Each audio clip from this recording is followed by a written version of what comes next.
The massive alien fleet emerged from hyperspace at the edge of the solar system, their ships gleaming under the distant starlight. Their arrival was meant to be a surprise, but things didn't go as planned. Deep within Earth's military command center, Commander James stood calmly before the giant holographic display.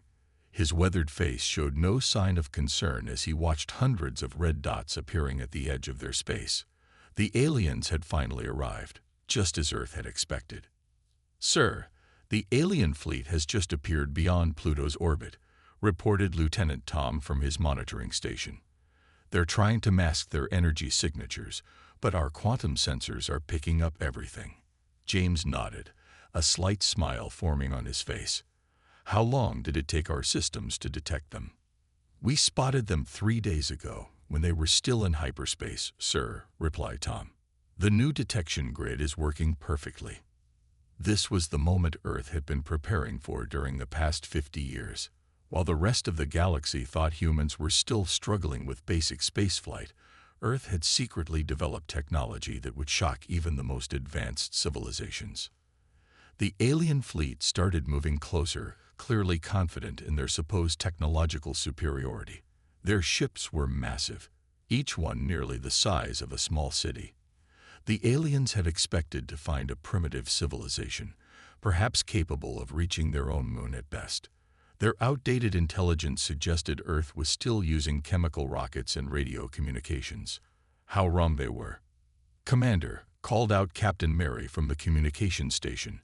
"They're broadcasting a first contact message in radio waves." She couldn't help but chuckle. "They're using simple binary code." James straightened his uniform. "Let them come a bit closer. Let's maintain our image of being a young spacefaring race, for now." The room hummed with quiet activity as Earth's defense systems tracked every move of the incoming fleet. Hidden satellites, powered by dark matter reactors, recorded every detail of the alien ships. Automated defense platforms, invisible to conventional scanners, remained in standby mode throughout the solar system. "Sir," Tom called out again, "their lead ship is launching what appears to be a scout vessel. It's heading toward Mars." "Right on schedule," James replied. "Is the Mars defense grid still hidden?" "Yes, sir. Our phase shift technology is keeping everything invisible to their scanners. They have no idea about our colonies or the antimatter production facilities." The alien scout ship moved past Mars, its sensors desperately trying to gather information about Earth's capabilities. Their outdated scanning technology saw exactly what Earth wanted them to see: a planet with primitive satellites, a small space station, and occasional chemical rockets launching into orbit. "They're sending another message," Mary announced. "This time they're using multiple frequencies. The translation matrix is processing it now." The message appeared on the main screen. "Greetings, people of Earth. We are representatives of the Stellar Confederation, coming in peace to welcome you to the galactic community." James took a deep breath. "Well, time to play our part. Send them our prepared primitive response. Keep it simple. Show appropriate amazement at their presence." As Earth's carefully crafted message was sent, the alien fleet moved closer, positioning themselves near the moon. They clearly expected their show of force, hundreds of massive warships, to impress or intimidate the primitive humans. Little did they know that Earth's defense fleet sat quietly in orbit, hidden behind advanced stealth fields, quantum-powered engines ready to spring to life, phase-shift weapons primed, and AI battle systems prepared for any scenario. "Sir," Tom said with a hint of excitement, "they're sending a small diplomatic vessel toward Earth. Should we power up the defense grid?" James shook his head. "Not yet. Let them come. Let them think they're in control of this first contact." He turned to address the entire command center. "Remember, everyone, we play this exactly as planned. We're about to give our cosmic visitors quite a surprise, but first, let's be good hosts."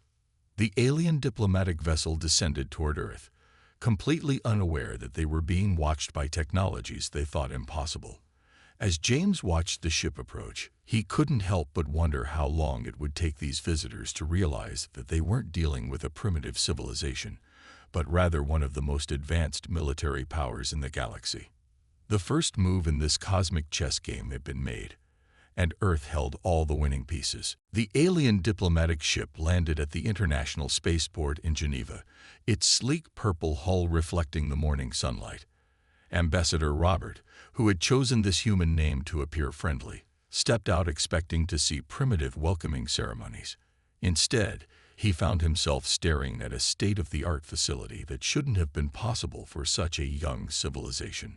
Commander James stood at the reception area, watching as the alien ambassador's eyes darted from one advanced system to another. The automatic defense turrets were hidden, of course, but the quantum communication arrays and gravity stabilizers were in plain sight. "Welcome to Earth, Ambassador," James said warmly. "I trust your descent through our atmosphere was comfortable." Robert's 4 eyes blinked rapidly in succession. "Yes, quite comfortable." He paused, looking at a nearby display showing real-time solar system traffic.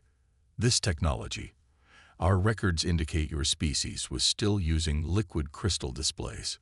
"Oh, your records must be outdated," James replied with a gentle smile. "Please, follow me to the conference room." As they walked through the facility, Robert couldn't help but notice things that shouldn't exist according to their intelligence reports. The doors operated on thought recognition, the air was perfectly controlled by invisible systems, and every surface seemed to be alive with subtle technology. In the conference room, other alien officials from their ship joined them. They sat around a large table that automatically adjusted to accommodate their different physical needs. One of the alien officials, a technical expert named Mark, another chosen human name, kept scanning the room with a hidden device. "Is something wrong?" James asked, knowing exactly what the alien was doing. Mark jumped slightly. No, it's just, we can't seem to get clear readings of anything. There's some kind of interference." "Ah, that would be our quantum field dampeners," James explained casually. "Standard security measure. I hope you understand." The aliens exchanged worried looks. Quantum field technology was supposed to be centuries beyond human capability. Ambassador Robert cleared his throat. "We've come to evaluate Earth's readiness to join the Stellar Confederation. Typically, this involves assessing your technological level and providing guidance for advancement." "That's very kind of you," James responded, activating a holographic display with a slight hand gesture. "Perhaps we should begin by discussing our current defense capabilities." The display showed Earth's basic defense systems, carefully selected to show just enough to make the aliens uncomfortable, but not enough to reveal their true strength. Even these basic systems were far beyond what the aliens believed possible. "This is unexpected," Robert said carefully. "Our records suggest your species was still developing basic space flight capabilities." James smiled. "Records can be deceiving. Would you like to see our energy shield demonstration?" Before the aliens could respond, a small drone appeared in the room, generating a shield that their scans couldn't penetrate. The aliens' instruments went crazy trying to analyze it. "Impossible," Mark whispered. "The energy requirements alone would." "Oh, that's just running on a standard quantum battery," James explained. "Nothing special. We have much larger versions protecting our major cities." The alien delegation huddled together, speaking in hushed tones in their native language. They didn't know that Earth's AI systems were already translating everything perfectly. "Perhaps," Robert said finally, "we should discuss a different type of arrangement. Clearly, our initial assessment was incorrect." James nodded, keeping his expression neutral. "Of course. But first, would you like a tour of our facility? We can show you some of our training areas. Nothing classified, of course, just the basic stuff." The aliens followed James, their confidence shattered. Through every window and in every room, they saw technology that rivaled or surpassed their own. Earth wasn't just ready for the galactic community. It was already far ahead in many areas. As they walked, James received a silent message through his neural implant from command. The alien fleet was still trying to scan Earth's defenses, still finding nothing but carefully constructed false readings. The assessment wasn't going as the aliens had planned. Instead of evaluating Earth, they were being evaluated themselves, and they were only beginning to realize it. "Ambassador Robert," James said as they reached the training area, "I believe it's time we had a more honest discussion about Earth's place in the galaxy." The aliens could only nod, knowing that everything they thought they knew about humans had been completely wrong. The next morning, 3 massive alien warships hovered above Earth's Mojave Desert testing range. Ambassador Robert had insisted on showing Earth their military might, hoping to regain some dignity after yesterday's revelations. Commander James stood in the control center, watching the alien ships with amusement. "They really want to show off their weapons, sir," Lieutenant Tom said, monitoring the alien ship's power readings. "Should we let them?" "Of course," James replied. "It would be rude to refuse their demonstration. And after they're done, we'll give them a little show of our own." The alien ships began their display, their main weapons charged up, creating impressive light shows as they fired at test targets they had set up. Each blast left huge craters in the desert floor.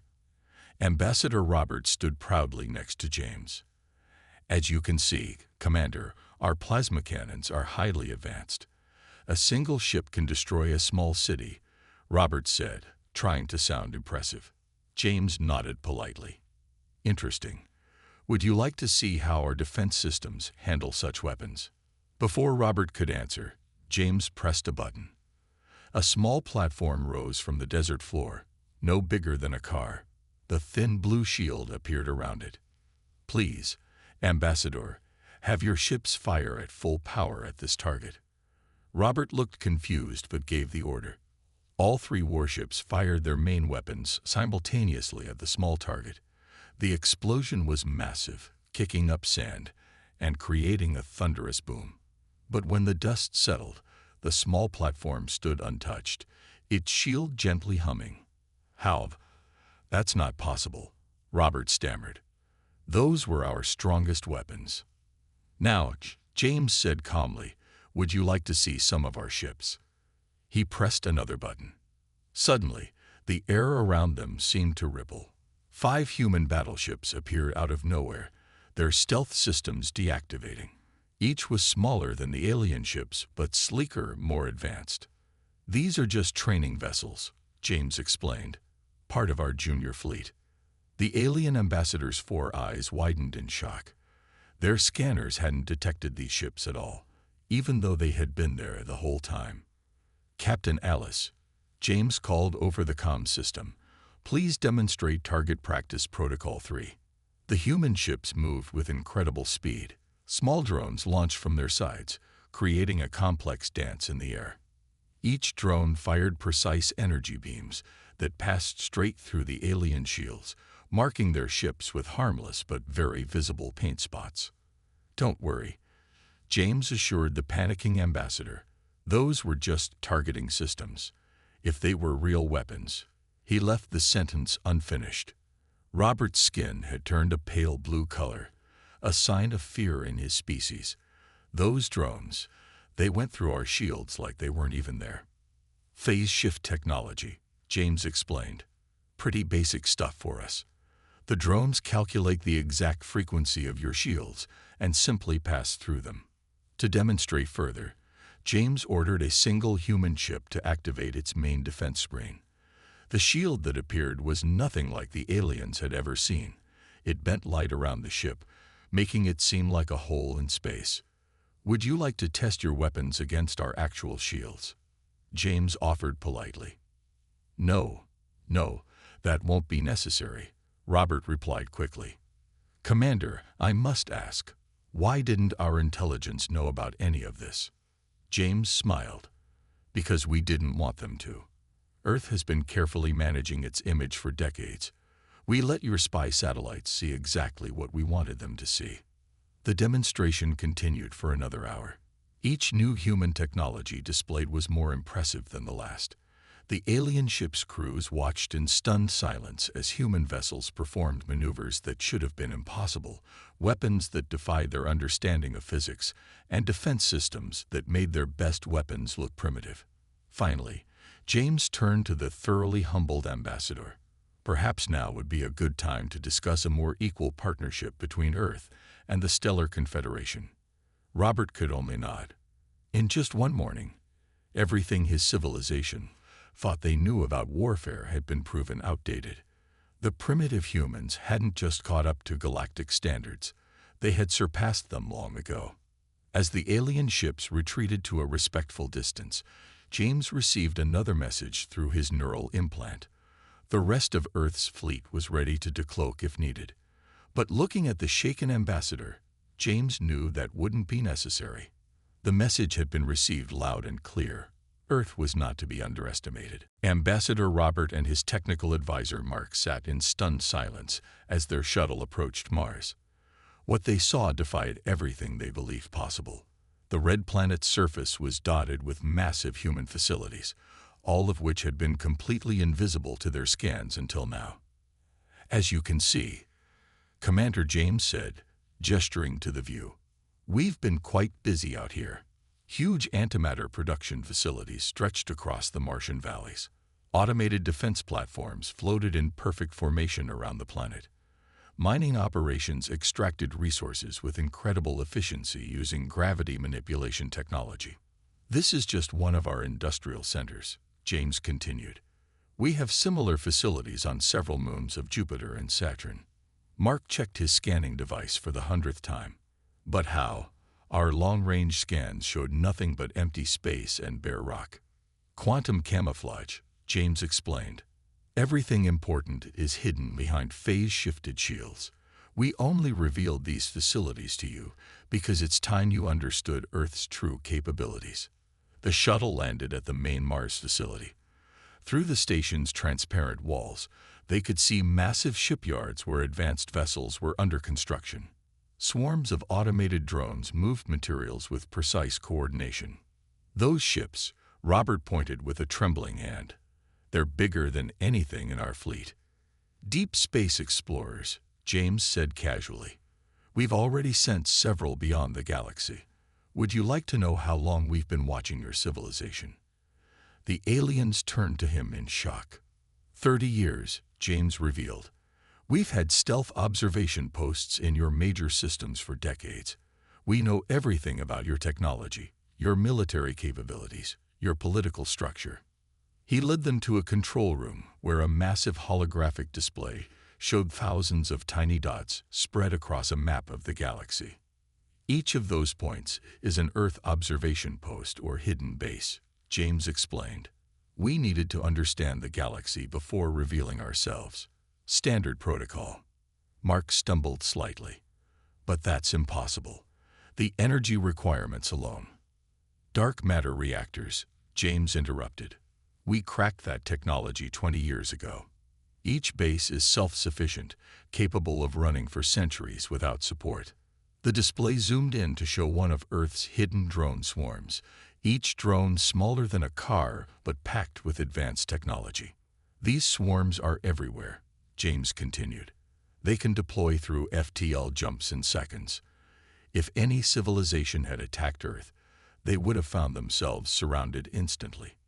Robert sank into a nearby chair. "Why are you showing us all this now?" "Because it's time for honesty," James replied. "Earth doesn't want to dominate the galaxy. We've had that capability for years and chose not to use it. What we want is peaceful cooperation, but as equals, not as a primitive civilization to be guided." He pressed a button, and the display changed to show Earth's defense network. Satellites armed with weapons the aliens couldn't even understand, planetary shields that could withstand supernovas, automated response systems that could react faster than thought. "Yesterday's demonstration was just a small sample," James explained. "We showed you our training ships. These are our actual defensive capabilities." The aliens watched as the display revealed layer after layer of Earth's true power, hidden fleets larger than their entire armada, weapon systems that could target ships in hyperspace, AI networks that could predict and counter any known attack strategy. "Commander," Robert said quietly, "I need to contact my superiors immediately. Everything we thought we knew about Earth was wrong. The Stellar Confederation needs to understand what we're dealing with here." James nodded. "Of course. But remember, Earth wants peace. We're revealing this not as a threat, but as an invitation for true partnership. We have much we could learn from each other." As the aliens prepared to send their urgent messages home, they caught glimpses of even more human achievements through the facility's windows. Experiments with time dilation, matter replication technology, things their scientists had only dreamed about. Earth hadn't just caught up to the galaxy's technological level. They had quietly surpassed it ages ago. And now, finally, they were ready to share their advancements with their cosmic neighbors as equals rather than students. The true space age was about to begin. Not everyone in the alien fleet accepted Earth's superiority quietly. While Ambassador Robert was sending urgent messages to the Stellar Confederation about Earth's true power, Captain Stone of the alien battleship Star Crusher had other plans. "This is impossible," Stone shouted in the command room of his ship. "These humans must be using tricks and illusions. No species could advance this quickly." His crew watched nervously as he paced back and forth, his 4 eyes glowing with anger. After witnessing Earth's demonstrations, most of the alien fleet had backed away respectfully. But Stone had spent years preparing for this mission, dreaming of glory in conquering a primitive world. "Sir," his second-in-command whispered, "perhaps we should wait for orders from—" "No," Stone interrupted. "I'll prove these humans are lying. Prepare the ship for combat. We'll attack their mining outpost on Europa. If their technology is really so advanced, let them try to stop us." Back on Earth, Commander James sat calmly in the control center when the alerts started flashing. "Sir," Lieutenant Tom reported, "the Star Crusher has broken formation. They're charging weapons and heading toward Europa at full speed." James sighed. "There's always one who needs extra convincing. How long until they reach weapons range of the outpost?" "At their current speed, 3 minutes. And how long will our automated defense systems need to stop them?" Tom smiled slightly. "About 3 seconds." "Sir." James nodded. "Let them get close enough to think they have a chance. Then show them why challenging Earth was a mistake." The Star Crusher accelerated toward Europa, its weapons charging to maximum power. Captain Stone grinned as they approached the seemingly defenseless mining outpost. "See," he declared to his crew. "No defensive fleet, no weapon platforms. It was all just—" He never finished his sentence. In the blink of an eye, dozens of previously invisible defense drones materialized around his ship. Before anyone could react, precise energy beams struck key points on the Star Crusher's hull. "Report," Stone shouted as warning lights flashed across his bridge. "All weapons disabled," his weapons officer stammered. "Engines offline. Shields. What shields? They're just gone." On their view screen, a holographic image of Commander James appeared.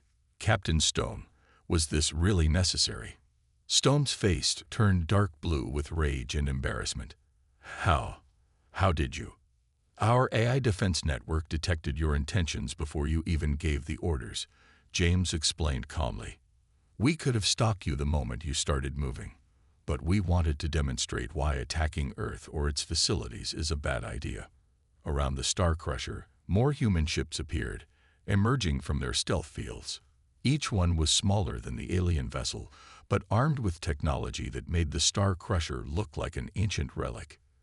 "Your ship's power systems have been temporarily disabled," James continued. "We'll restore them once you've had time to reconsider your actions. In the meantime, would you like to see what else our Europa outpost can do?"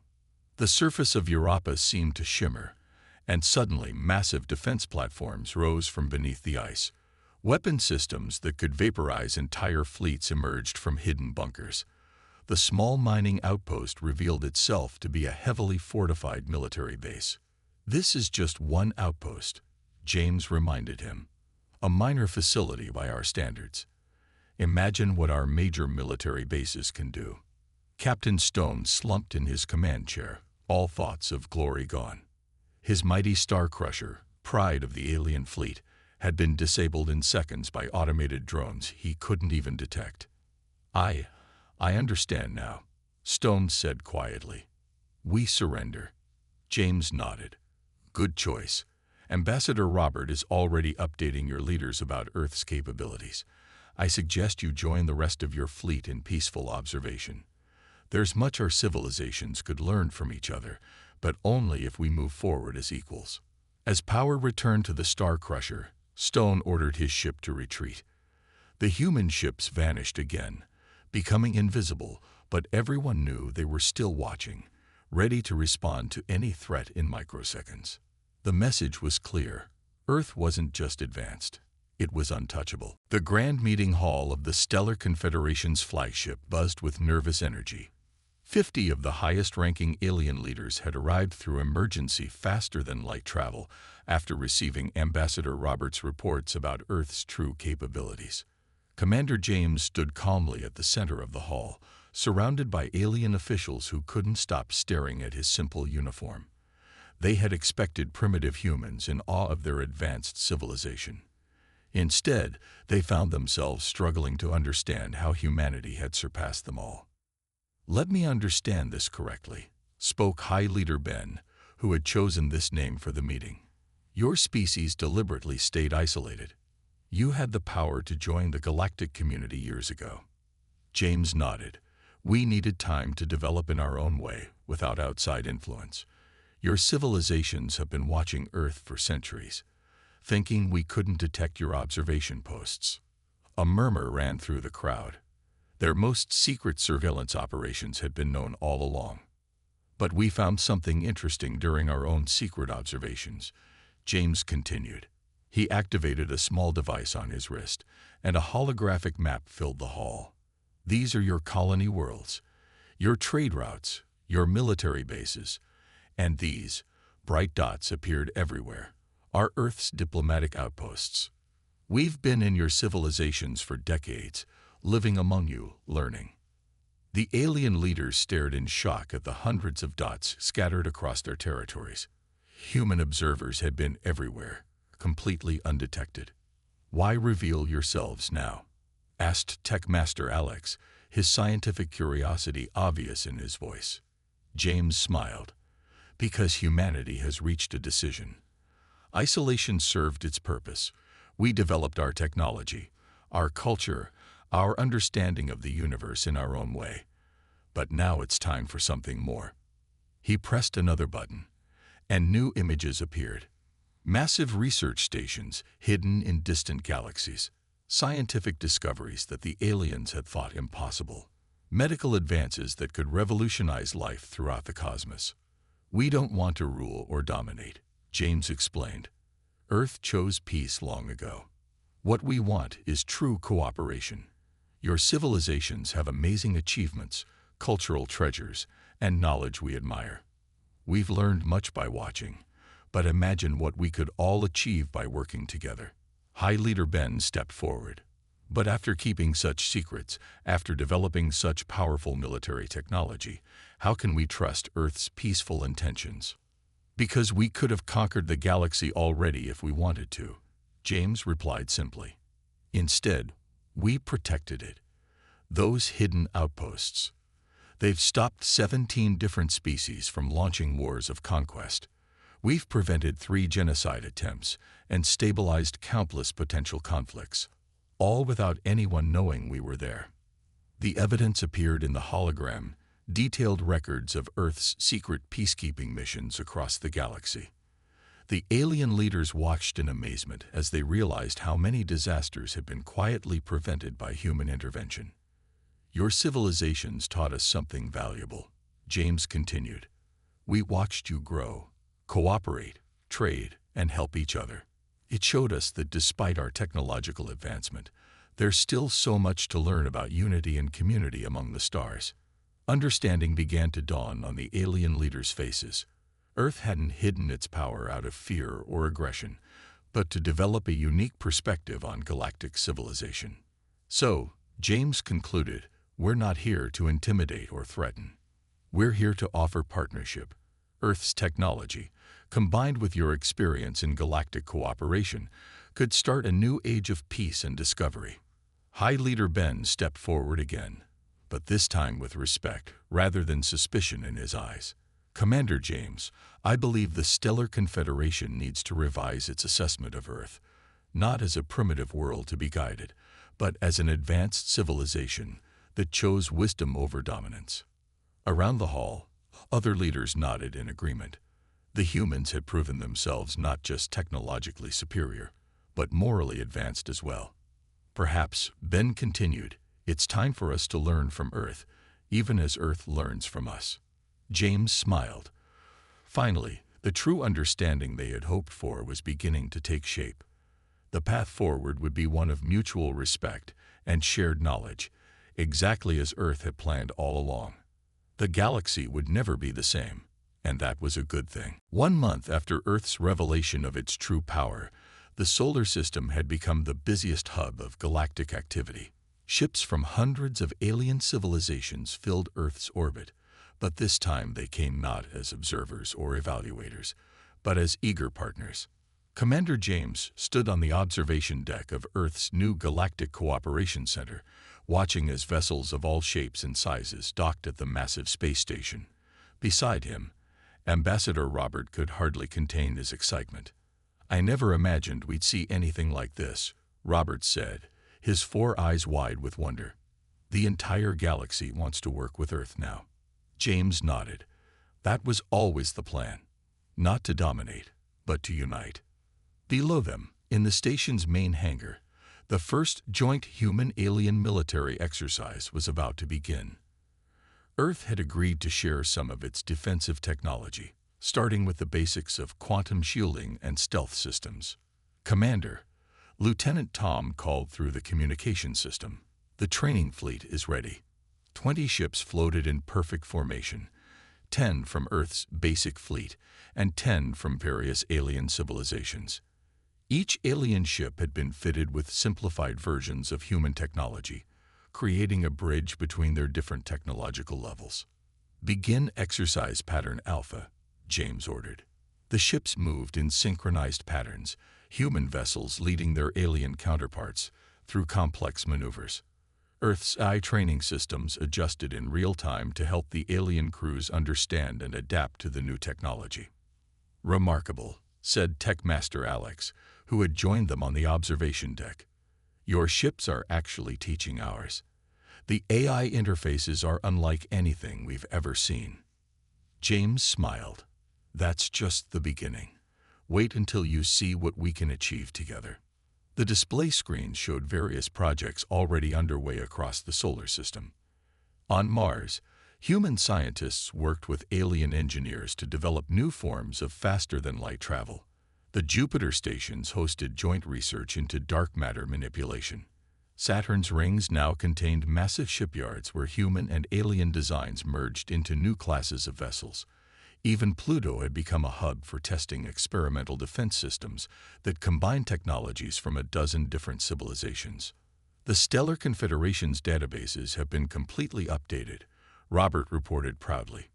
Earth is now listed as a premier technology center and primary defense authority. But it wasn't just military technology that Earth shared. Medical breakthroughs began flowing between civilizations. Cultural exchange programs started on every continent.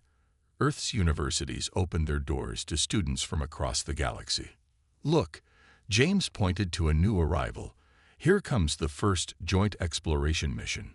A massive ship, larger than anything ever built, approached the station. It carried crews from Earth and 20 different alien species, ready to explore unknown regions of space together. The ship combined the best technologies from all participating civilizations, creating something entirely new. You know what surprises me most, Robert said quietly. Not your technology, not your military power, but how prepared you were for this moment. You had everything ready: training programs, integration systems, cultural exchange protocols. James nodded.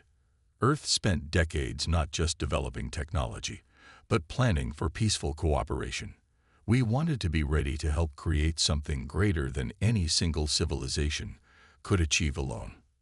The exercise below continued, but now the alien ships moved with growing confidence. Their crews were learning quickly, adapting to the new technologies with enthusiasm. Several alien vessels successfully activated their new quantum shields, earning congratulations from their human instructors. "The galaxy will never be the same," Tech Master Alex observed.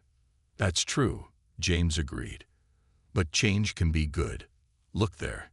He pointed to where a group of young alien students was touring the station, guided by human teachers.